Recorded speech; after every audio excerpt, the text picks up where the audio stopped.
হ্যাঁ হ্যাঁ, ট্রেনে আছি। কোথায় যাচ্ছি জানতে চাও? ঠিক আছে, তাহলে সাথে থাকো, দেখতে থাকো। সো হ্যালো এভরিওয়ান, আমি অনন্যা, আর আমার নতুন একটি ব্লগে তোমাদের অনেক অনেক ওয়েলকাম। আশা করি তোমরা সবাই ভালো আছো, আর আমি আর জিগিও ভালোই আছি।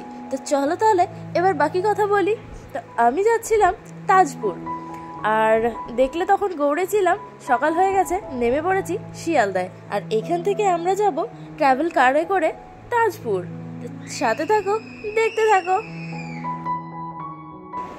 বেরোচ্ছি 14 নম্বর প্ল্যাটফর্ম দিয়ে, স্টেশনের বাইরে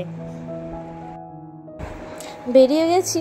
আর এইবার এই যে দেখো, এইটা হচ্ছে কার, ঠিক আছে? এখন এইটাতে সবাই উঠবো। আমরা গ্রুপ গেছিলাম, আর সবাই উঠে নিয়ে তারপরে রওনা দেব তাজপুরের উদ্দেশ্যে। তবে আমি কিন্তু একটা সিঙ্গেল সিট, যেটা হচ্ছে উইন্ডো সাইড, সিলেক্ট করেছিলাম, কারণ আমার একটু ভমিটিং প্রবলেম আছে। তো সেই কারণে, যদিও হয় না বা হয়ও নি, কিন্তু তাও তো গাড়ি ছেড়ে দিয়েছে, আর এবার আমরা বেরিয়ে পড়েছি। রাস্তাটা খুব চেনা চেনা লাগছে না? হ্যাঁ হ্যাঁ, ঠিকই। চলো তোমরাও সাথে।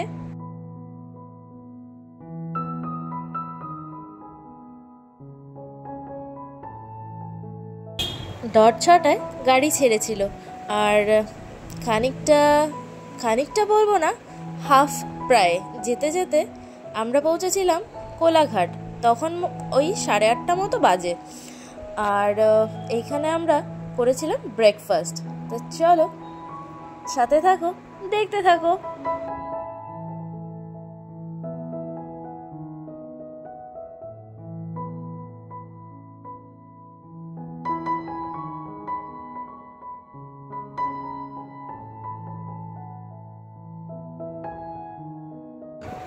খালি হয়েছে, আর তারপরেই আমরা ঢুকেছিলাম। আর এই যে বসেছে ভাই, ওয়েট করছে, আর মাও আমার পাশেই বসেছে, ওয়েট করছে, আর বাকিরাও। তো চলো খাওয়া দাওয়া করা যাক। তো নিয়েছিলাম আমি ডিম টোস্ট, আর বাকিরা নিয়েছিল সামথিং আলু পরাঠা, কুলচা পরাঠা, হোয়াটএভার, আমি জানি না, বাট খেতে ভালোই ছিল। আমি একটু টেস্ট করেছিলাম, আর খাওয়া দাওয়া করে আবার আমরা বেরিয়ে পড়েছিলাম তাজপুরের উদ্দেশ্যে। আমাদের মালদায় তো প্রচণ্ড রোদ আর গরম ছিল, কিন্তু কলকাতা পৌঁছতেই দেখলাম হালকা মেঘ, আর মিদনাপুর যেই ঢুকলাম দেখলাম প্রচণ্ড মেঘ করে আছে।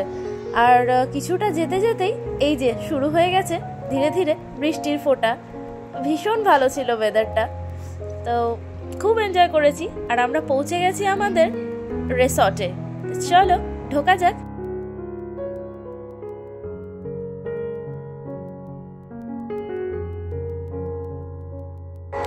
রিসর্টটা কিন্তু ভীষণই সুন্দর ছিল, আর পুরোটা ফ্লাওয়ার্স অ্যান্ড ট্রিজ দিয়ে ডেকোরেট করা ছিল।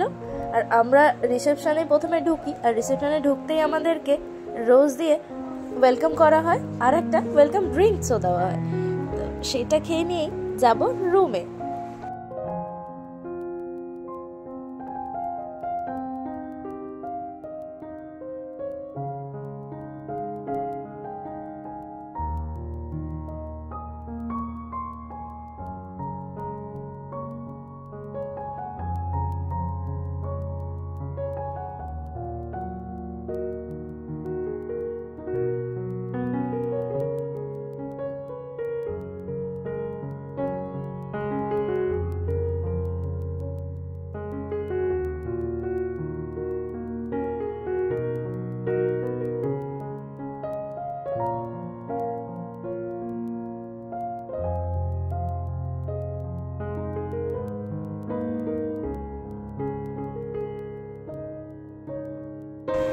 এই ছিল রুম ভিউ, আর আমাদের দেওয়া হয়েছিল কটেজ।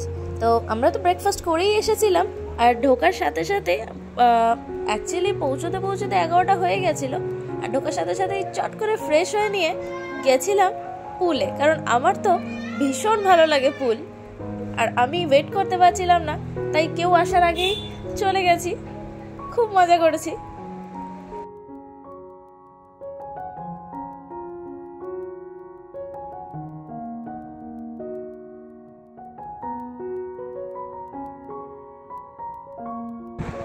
মা তো একটু বলছিল ফটোশ্যুট করবে, তো আমিও একটু করে নিলাম। আর ভাই দেখছিল জলটা কতটা ঠান্ডা, কারণ ওখানের ওয়েদার ভীষণ চিলিং ছিল আর বৃষ্টিও হচ্ছিল। ভাই বলছে ঠান্ডা জল নামবো কি নামবো না ডিসাইডই করতে পারছিল না। আর মা তো কিছুতেই নামবে না, কারণ মা জলে ভীষণই ভয় পায়। কিন্তু আমাকে তো একটু ভিডিও করে নিতে হবে আর একটু ফটোশ্যুট করে নিতে হবে, তার জন্য আমি নামছি না, কিন্তু নামবো তো ডেফিনেটলি। চলো সাথে থাকো, দেখতে থাকো।